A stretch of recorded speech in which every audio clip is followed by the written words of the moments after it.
One night I found myself, as it were, out of the body, and in the presence of Amitabha, the Buddha of infinite light, who presides over the western quarter of the universe.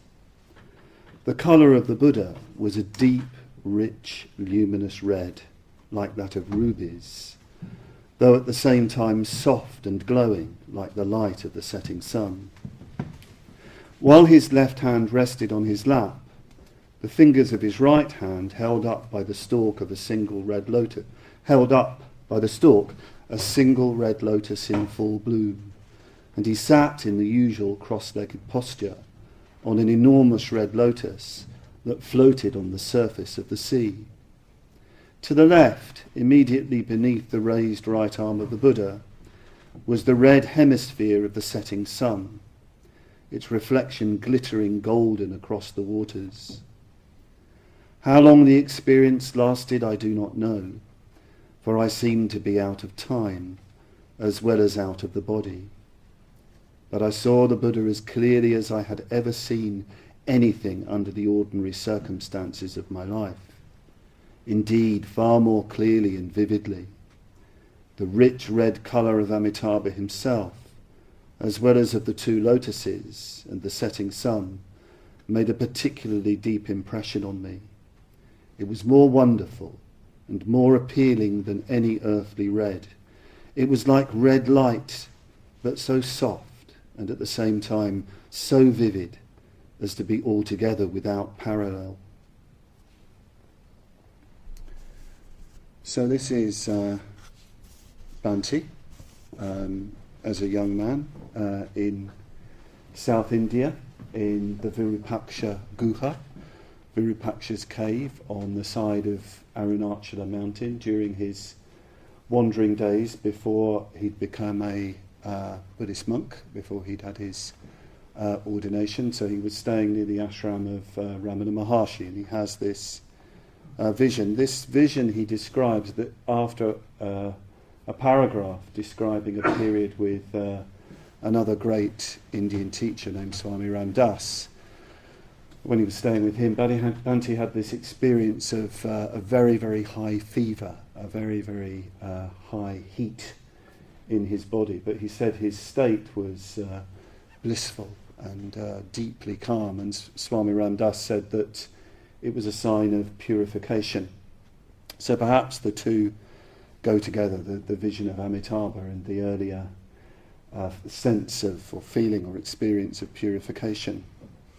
I think this talk perhaps is in the realm, if I'm not going to sound too grandiose, in the realm of Amitabha, because Amitabha has, certainly in Tantric Buddhism, all sorts of connections and resonances, one of which of course is craving.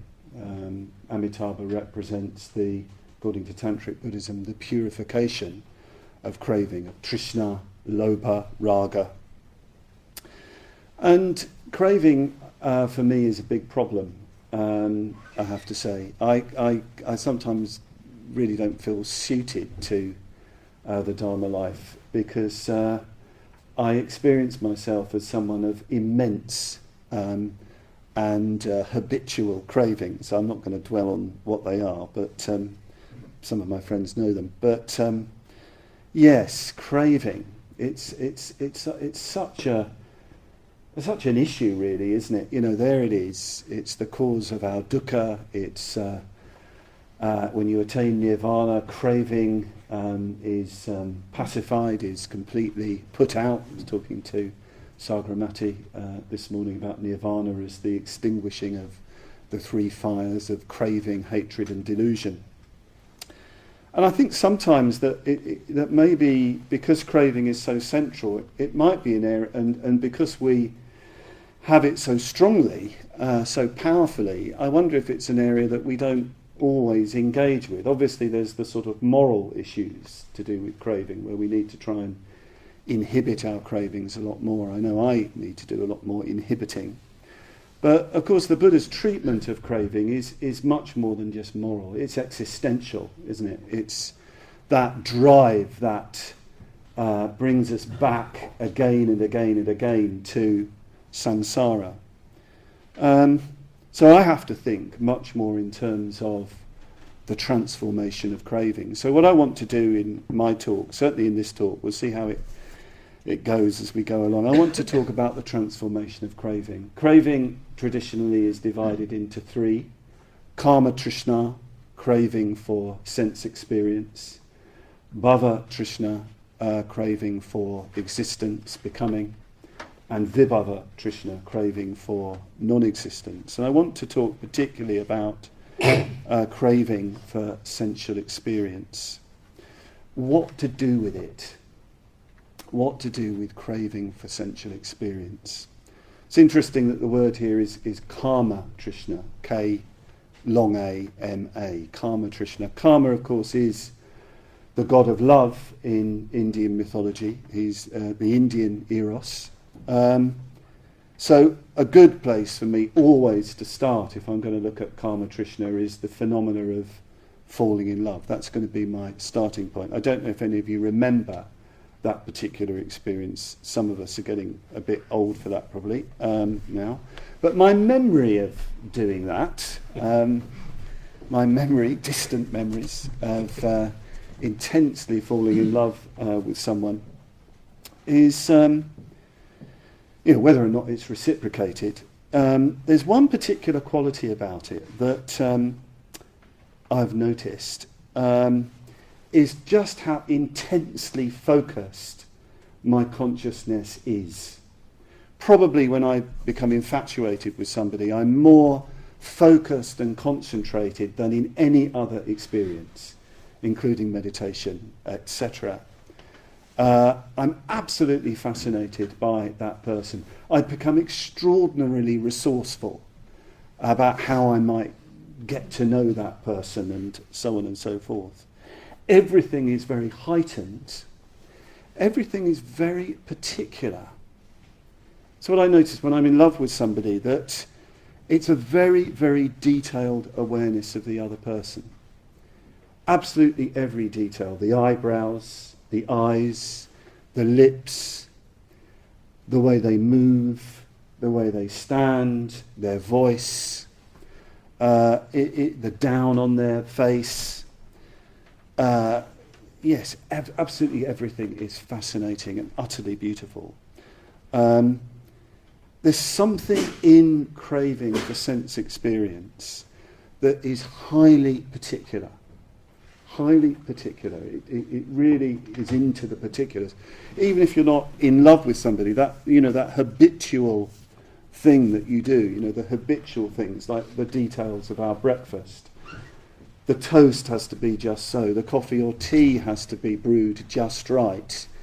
If it's not like that, it can be catastrophic. You see people really losing it sometimes in communities. If the things that they particularly want aren't there. And I think it's this focused quality of desire for sense experience. It's in that, I think, that we can find the medicine for its transformation. It's in that highly focused quality of that intensity of craving that we can find the medicine. I've always been intrigued by Amitabha's jnana, Amitabha's awareness, Amitabha's particular knowledge, his particular wisdom, which is said to be the transformation of craving. It's usually translated as the wisdom of discrimination, but I think it would be better translated as the wisdom of particularity. The wisdom of particularity. By the way, I didn't know what Subhuti was going to be talking about this morning. I was very, very struck by his notice of his awareness of particulars. Amitabha is the symbol of the Buddha's vivid awareness of the minute particulars.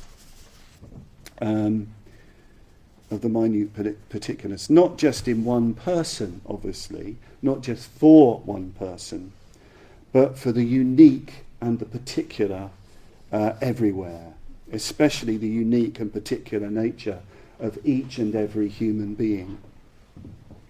It's said that when the Buddha spoke in an assembly, if the Buddha was speaking in an assembly such as this, his communication had a particular quality that every single person in that assembly would feel that the Buddha was talking to them personally, to their unique and particular experience, even though he was talking to people generally. So there is this quality of the Buddha's awareness that is highly particularized. But how can we possibly think of reaching that jnana? So I've got a few thoughts about how we can move in the direction of that jnana, of that enlightened awareness of particularity.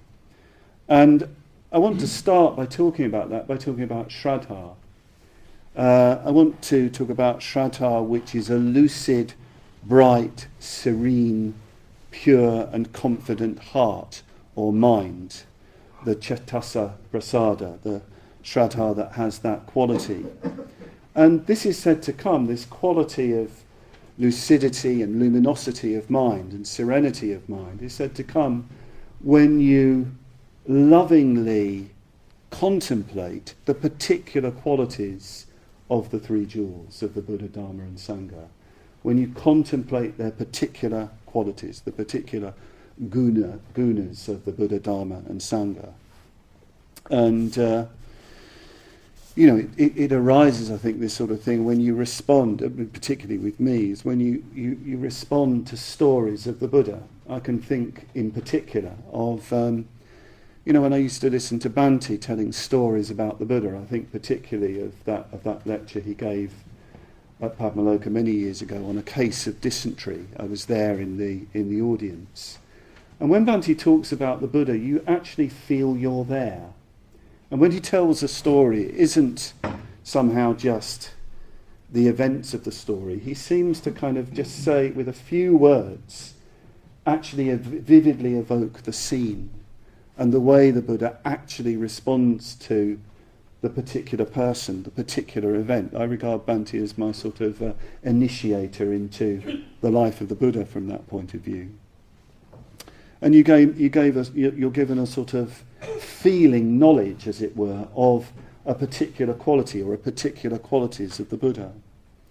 But we can take that a bit further, I think. We know how enraptured we can be by sensual forms. In the same way, we can become enraptured by the Buddha. Even in the Buddha's time, people became enraptured by his particular presence. Their experience of enlightenment, the beauty of enlightenment, was from this particular man. There was nothing abstract about it. I think on the last retreat that we did, I mentioned Vakali, this young man who fell in love with the Buddha. He just found the Buddha so amazingly beautiful that he just wanted to be with the Buddha all the time. So that the only way he could do that was by becoming a monk. He didn't want to become a monk, but he thought, well, if that's the only way I can be around the Buddha, I'll do that. The Buddha was so utterly beautiful. There's also the story of a Brahmin teacher who sends a disciple to really check the Buddha out, to see if he's got the 32 marks of a Mahapurusha. And what this particular disciple does, he sort of shadows the Buddha and just watching him, watching his body. But eventually he starts to see how he behaves, just what his day's like. He sees the Buddha's mindfulness, the way he walks, the way he sits, the way he communicates, what his voice is like, what the tones of his voice is like, the way he eats his food. He sees the Buddha's mindfulness entering into the minute particulars of life. And the way it's described in the sutta is that you just get this sense of the elegance of and the dignity of the Buddha's mindfulness, the way he lives. It's a deeply aesthetic experience as well as a spiritual experience for this young monk who actually ends up going for refuge and leaving his teacher. So lovingly gazing upon, cherishing, gazing upon the Buddha becomes, in later tradition, a spiritual exercise.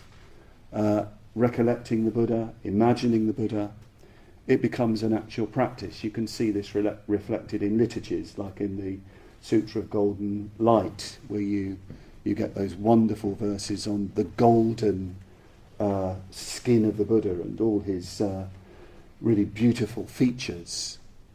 So it's clear that's become a spiritual practice. Was it? His shapely limbs are as pure gold, and his eyes are blue like sapphire. Things like this.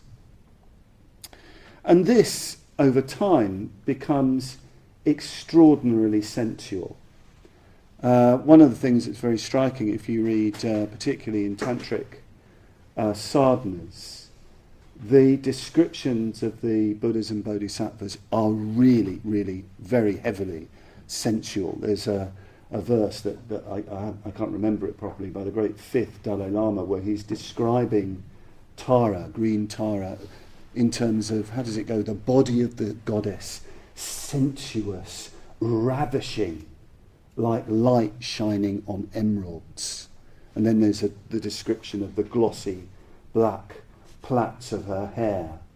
It really is extraordinarily sensual. I mean, you were supposed to recite this in your meditation and really feel it, really experience it, even develop a loving fixation with that particular figure. It's not just with the female forms, it's with the male forms as well. I've found passages to do with Padmasambhava where it's highly sensual, the focus on the length of the eyes, the colour of the hair, the pinkness of the skin, the sensuality of the mouth. So it's incredibly sensual. This is what we're trying to do in sadhana. This is what we're trying to really replicate when we meditate on a Buddha or Bodhisattva. It's clear what's happening. That craving for sensual experience is being taken up, is being transformed through this different kind of imagined sensual experience in meditation. You're trying to take that quality of desire for sense experience into your inner life, into your internal life, into your spiritual life. I remember Bhante saying, when he was talking about, it was an answer to a question to do with why was metta bhavana so important as a preparation for sadhana, for visualization practice, and he was talking about metta reaching a stage of what he called formless beauty, and then the form of the Buddha or Bodhisattva sort of crystallizes out of that formless beauty, takes form before you. And he just made the point, he just said, beauty is incredibly important, especially in the early stages of visualization practice. The early stages seem to go on for a very long time, in my case. Incredibly important.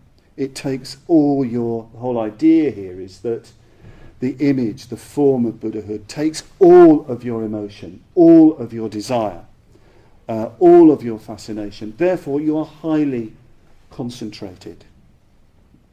And it comes down to dwelling on details.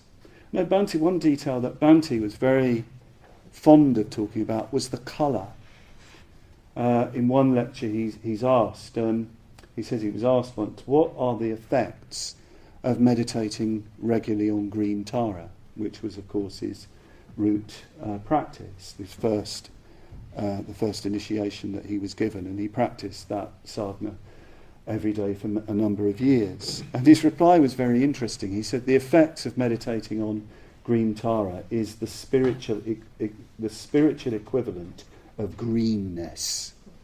The spiritual equivalent of greenness. There's something to do with greenness and reality, presumably. Though he didn't say that, I'm adding that. He just said that. I thought that was an incredibly wise reply. No concepts, no psychology, the spiritual equivalent of greenness. I went to see him a few years ago to ask him if I could take up the practice of a red Dakini form, a sort of tantric form.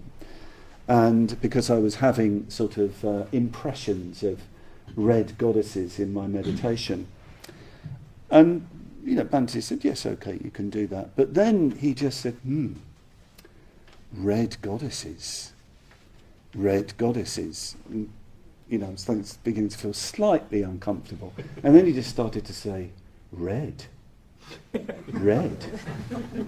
As if to say, actually, Padmavajra, it's the red that's the really important detail here. It's the red. Yes, very interesting encounter with my teacher there. Traditionally, you go even further when you meditate on the details of the form. When you meditate on a particular Buddha or Bodhisattva, you are supposed to really, dwell on the details, but you're supposed to go even further in the same way that the Brahmin is looking at the outward 32 marks and then actually sees the spiritual quality of the Buddha. The showing of the form of the Buddha or Bodhisattva is, of course, it's a showing of, I hate to use that word reality, the showing of the mystery, the showing of the inconceivable beauty of Buddhahood. So, as well as really gazing on the eyes or the locks or the colour or whatever it is, you're also instructed to see those as reflecting all the different dimensions of reality. Unfortunately, this can be worked out in the meditation manuals in a really sort of pat, off-putting way. I don't know if you've read that book, The Cult of Tara, but Jamgon Kongtrul has this ravishing description of white Tara. I mean, totally ravishing. And then you get the explanation. Well, the two eyes symbolise the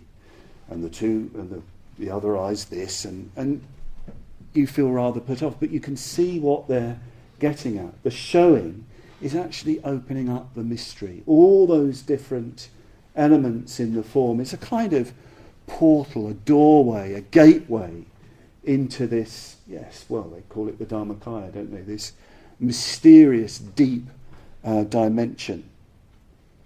The sensual is the way into that.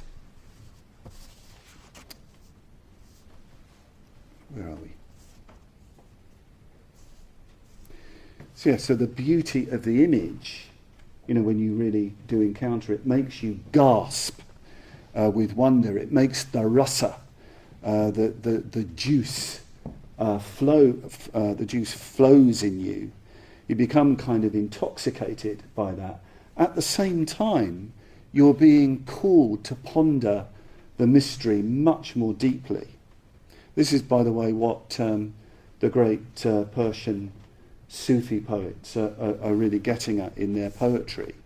So if you read a Sufi poem and you've got all these references to dwelling in the tavern of ruin and, knocking back the wine which is brought to you by the beautiful Saki, the cup bearer, either a he or a her, and you're getting totally inebriated and completely fascinated by the wondrous ecstatic eyes and the wondrous long locks of the wondrous wine worshipper, the wondrous mischievous sweetheart. It's not really to do with that. It's actually pointing and evoking something else. It is about that, but it's actually evoking something entirely different. It's a kind of, what's called a theophany, a showing of the divine which you need to contemplate and move into. There's a lot to be said about that. But I think this kind of vision that we're trying to get at, I think when you live in this kind of awareness of the minute particulars, when you become sensitive to the minute particulars in the beautiful object, the beautiful Buddha form, the beautiful imagery, if you like, visionary beauty, it's not really happening in some other world. I think what starts to happen through this kind of engagement, you become more aware of and more sensitive to the beauty of the particulars everywhere, the beauty of the particulars all around you. It's interesting reading and rereading Bhante's time at Arunachala, where he has this great vision of Amitabha. This whole chapter isn't just remarkable, that whole book actually, The Thousand Petal Lotus, that's the form in which I first read it. It's not just remarkable for this effortless account of a vision. That emerges seamlessly out of Bhante's wider experience and his vivid awareness of the minute particulars of the world around him. So as you read, you become aware as well of this the beautiful description of this vision. He also describes, sharing this cave, he and Satyapriya, with this young ascetic, sort of almost naked ascetic, whose diet is entirely of chilies, and who has terrible flatulence problems. He seems to be sort of farting all night, and Bhante is not so indecorous to use the word fart, but he described pistol shots reverberating around this cave. This is very close to this vision of Amitabha. He talks about, the sound of the temple bell, ringing in the cave somehow or other. Seems to have dreams of this temple bell clanging against him, reforming him, reforging him. It's like surf, great waves breaking in upon him. He describes the wonderful silence emanating from Ramana Maharshi. And there's a wonderful description of he and Satyapriya, going for a wander and finding this world of these sort of tiny huts made out of wattle and daub. And they open the door of a hut, and there's, Bhante says, the most beautiful young man he'd ever seen, sitting just in a loincloth, deep in meditation.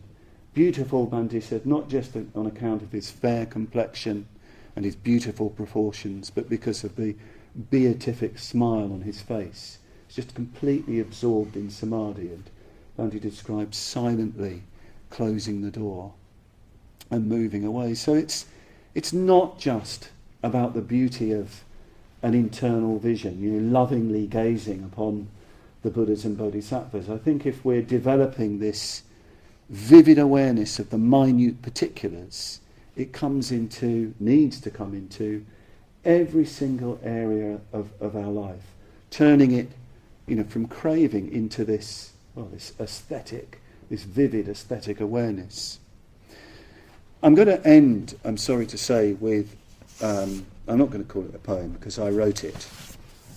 I'm not going to dignify it with that, but it does illustrate something to do with, if you like, the connection between, how can I call it, a transcendent beauty and the beauty all around one that needs to be found. And it came out of a very particular experience, in some ways quite an extreme experience. It was in the 1980s, and I was living in Bombay. I was brahmacharya, I was anagarika. It was very difficult living in Bombay. Bombay is a very dirty, noisy, in many ways very ugly city. I felt in many ways very alone, even though I had wonderful friends, Indian brothers and sisters. We were very inspired, doing a lot of Dharma work at that time. Almost every night we were doing Dharma work. At weekends it was, all throughout the day we were doing Dharma work. But I did find it very hard, just the grubbiness and ugliness of living in Bombay. At that time, as well as being inspired by the Dharma, I was reading sort of old translations, particularly of Rumi. It was when I kind of discovered, some of the early, more literal translations of Rumi, and trying to get a feel for the Persian. And I had at various times I had these sort of experiences, these epiphanies, I suppose, these aesthetic moments, where there seemed to be a kind of coming together of that, I don't know, call it transcendent beauty, and the actual details of my life, some of the things I saw. So these words came, and they came very, very quickly. They came just like that. They just came up. I wrote them down. So I called it Rumi in Bombay. We have seen you, beloved, in the amber sun, climbing through the smog haze of morning. Seen you in a scarlet hibiscus trembling by the railway. Seen you in swallows dancing in the pink air of evening above crumbling ochre tenements. And we have seen you at night by an open sewer, in the wide jet eyes of the slum child, grubby hands folded in prayer. We have seen you, beloved. You make even this wilderness touch paradise. Mm.